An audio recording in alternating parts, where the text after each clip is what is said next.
adalah tempat orang menaruh harapan untuk bisa sembuh dan sehat. Namun beberapa petaka justru secara tiba-tiba terjadi di rumah sakit.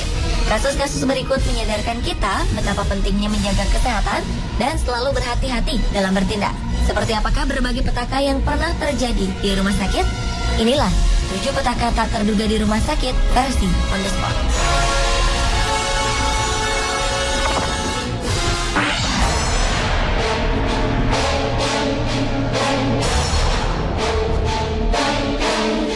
Rumah Muhammad Fadli seharusnya dipenuhi tangisan 2 bayi kembar yang lahir dari istrinya, Rafika. Kedua bayi kembar ini diberi nama Fadlan Khairi Al-Faik dan Fayad Zafram Al-Faik. Namun ayah dan ibu baru ini harus menerima kenyataan bahwa salah satu bayi kembar mereka tidak berumur panjang. Karena keduanya lahir prematur, bayi kembar ini harus menjalani perawatan di dalam inkubator. Setelah 2 hari menjalani perawatan, kondisi Fadlan semakin memburuk. Karena merasa tidak sanggup, rumah sakit tempat si kembar lahir akhirnya merujuk Fadlan ke rumah sakit lain yang memiliki peralatan yang lebih canggih. Muhammad Fadli pun membawa anaknya ini ke rumah sakit tersebut. Namun sesampainya di rumah sakit rujukan, ketika pihak rumah sakit memeriksa tubuh Fadlan, ternyata punggungnya melepuh seperti terbakar. Sayangnya pertolongan datang terlambat. Fadlan akhirnya hanya bertahan hidup 5 hari. Melihat hal ini, sang ayah Muhammad Fadli melaporkan hal ini ke pihak kepolisian. Pihak rumah sakit tempat Fadlan dan Fayad lahir membantah jika bayi Fadlan meninggal karena terpanggang inkubator.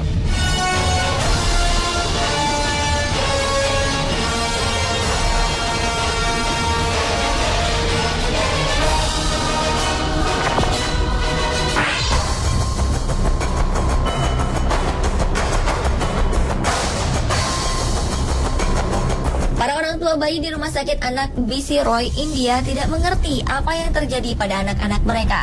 17 bayi meninggal secara misterius ketika mereka dirawat di rumah sakit tersebut. Awalnya mereka hanya sakit biasa dan beberapa bayi sedang menjalani perawatan setelah baru saja dilahirkan. Kepala rumah sakit mengatakan bahwa penyebab bayi-bayi ini meninggal bermacam-macam. Ada yang lahir prematur, menderita keracunan darah, atau rendahnya bobot tubuh mereka. Beliau membantah adanya kelalaian oleh rumah sakit akibat kematian bayi-bayi tersebut. Ibu-ibu pemilik bayi-bayi malang ini hanya bisa menangisi kepergian anaknya. Diduga rumah sakit ini tidak sanggup menampung pasien dalam jumlah banyak, sehingga penanganan pasien sangat lambat, hingga akhirnya beberapa pasien meninggal di sini.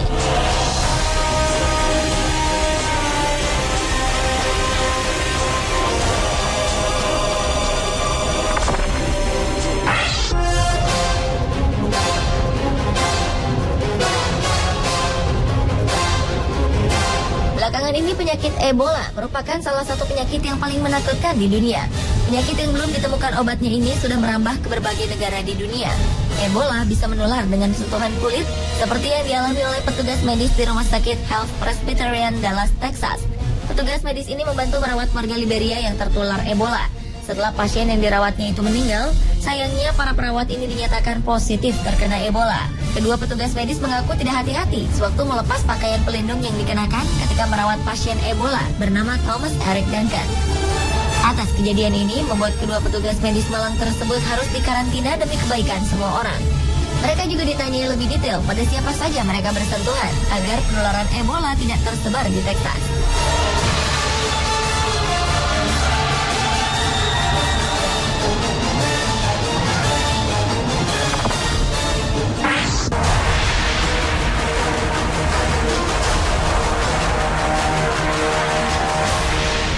Victor Marshall memang sudah berusia lanjut, namun nenek malang ini harus mengalami kematian yang menyakitkan ketika ia dirawat di rumah sakit.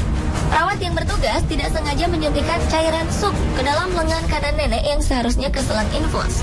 Putri Marshall yang saat itu berada di sampingnya mengaku melihat perbuatan perawat ini. Setelah salah suntik, sang ibu mulai kejang dan menjulur-julurkan lidahnya keluar. 12 jam setelah kejadian ini, Hilda Victor Marshall pun menghembuskan nafas terakhirnya. Keluarga Marshall akhirnya melaporkan kesalahan ini ke kantor polisi. Ketika dimintai pertanggungjawaban, pihak rumah sakit mengakui bahwa perawatnya telah lalai. Tapi mereka tidak terima jika kelalaian inilah yang menyebabkan nenek Marshall meninggal.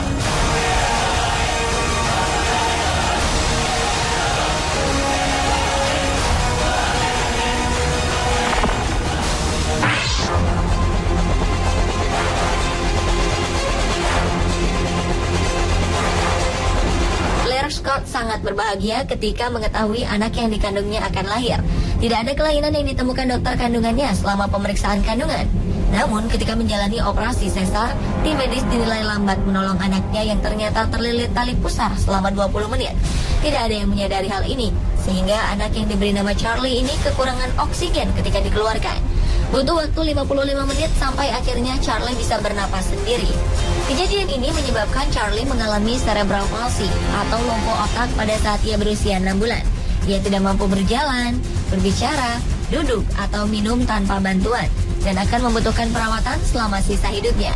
Claire tak terima dengan perlakuan pihak rumah sakit yang tidak mau mengakui kelalaian mereka. Ibu tangguh ini terus berjuang mendapatkan keadilan bagi putranya. Akhirnya setelah 13 tahun berjuang, Claire memenangkan perkara kelalaian klinis ini dan mendapat ganti rugi sebesar 7,1 juta pound sterling atau sekitar 130 miliar rupiah. Uang ini rencananya akan digunakan untuk membeli sebuah alat yang dapat menopang tubuh Charlie agar ia bisa mandiri kemanapun.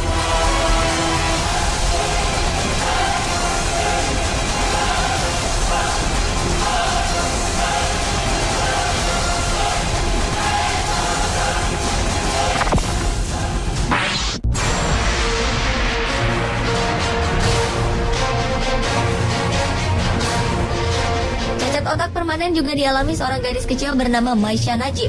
Peristiwa ini bermula ketika ia berobat di salah satu rumah sakit di Inggris. Tidak dijelaskan secara rinci mengapa Maisha harus menjalani bedah otak.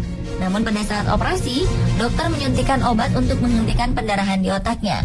Bukannya sembuh, gadis malang ini justru mengalami kerusakan permanen di otak kirinya. Sang ayah melaporkan hal ini dan memenangkan kasusnya di pengadilan. Rumah sakit mengakui kelalaian mereka dan membayar ganti rugi kepada Maisha. Gadis berusia 13 tahun ini mendapat uang ganti rugi sebesar 55 miliar rupiah dan akan menerima 7 miliar rupiah setiap tahunnya sampai ia berusia 19 tahun. Setelah itu pembayaran meningkat menjadi 8 miliar per tahun selama ia hidup.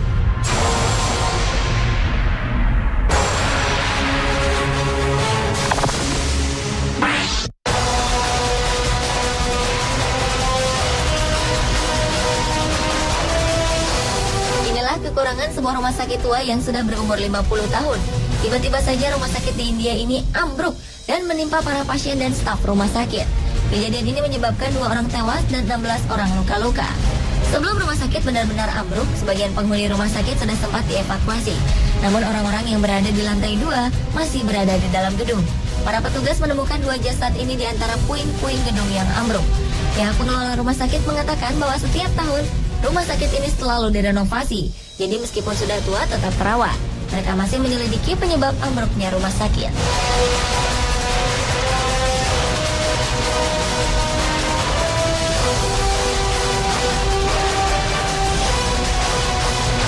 Pemirsa, itulah 7 petaka tak terduga di rumah sakit. Semoga kita selalu mawas diri dan semakin peduli akan pentingnya kesehatan.